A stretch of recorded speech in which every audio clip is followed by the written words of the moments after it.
Hey friends, welcome back to the house for, I'd like to say, a taste and review, but it won't be. This is coming together like a science experiment, or maybe chemistry. I'm not quite sure. It's fairly precise. Yeah. But, as promised, from our last episode when we went through the history and tasting review of two different Wellers, Dana is going to make a poor man's Pappy. Yes.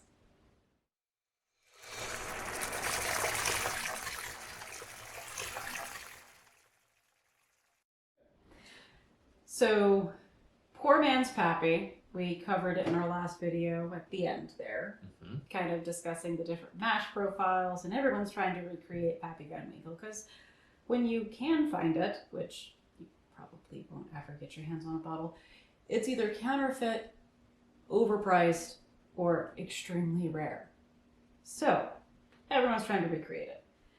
Everyone has a few different recipes, a few different thought processes on it. We tasted Weller. Weller, by itself, independently, is not Pappy Van Winkle.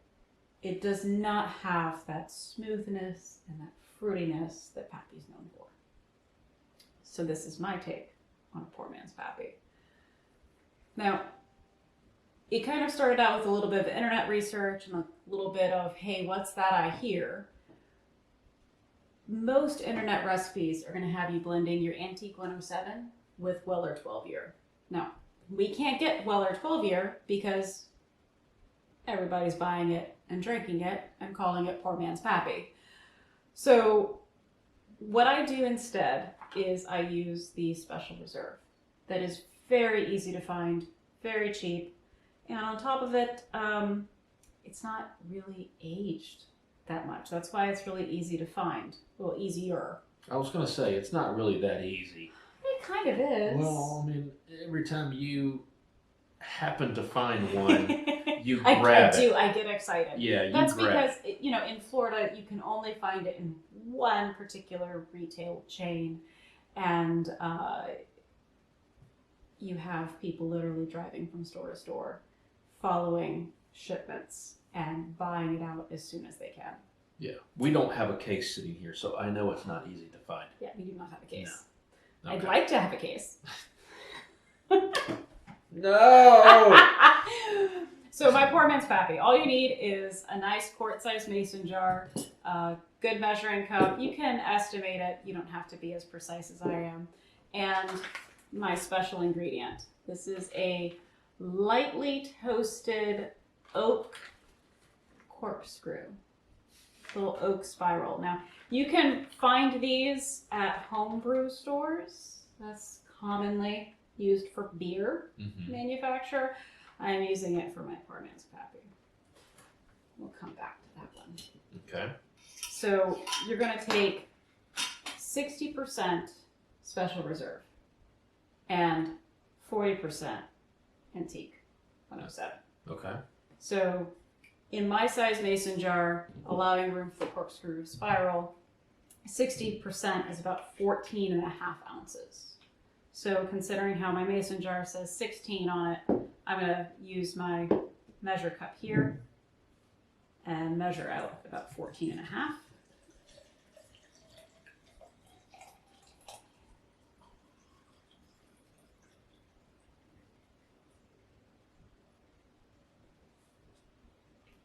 Ounces. You barely had enough for that one. I had plenty. Mm-hmm. So go ahead and put that in your mason jar. Again, everyone has some different secret recipes that they're using. I'm just sharing mine. Your mileage may vary. Your palate may be different. You can change up the percentages. You can change up the blends with the different Wellers. Now for the antique. So I used 14 and a half ounces of the Special Reserve. So this is going to be really the rest of the way, up to 24 ounces is what I mathed out at. So I'm just going to pour it straight into the mason jar for this one.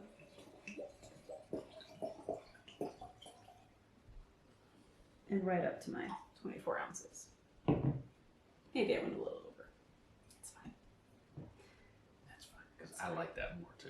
It's fine. So now for my special ingredient, which is really the oak corkscrew. Now, what this is going to do is rapid age. It's not really going to age the bourbon in any sort of traditional, true scientific way. Mm-hmm. What this is going to do is this is going to impart that oaky flavor into our bourbon next year. And it's going to do so rapidly. You're not going to have that angel share. It's not going to be traditional, and it's going to be quick. So, because my corkscrew won't fit in there like that, I break it in half and go ahead and drop it in and close it up. Now, using the special reserve instead of the 12 and using the toasted oak means that we have to wait. We don't get to enjoy this today. So what I have found through all of my various experimentations is that it takes about 5 to 6 days. And then you pull out the oak and it is smooth and sweet. And it has a taste very reminiscent of Pappy.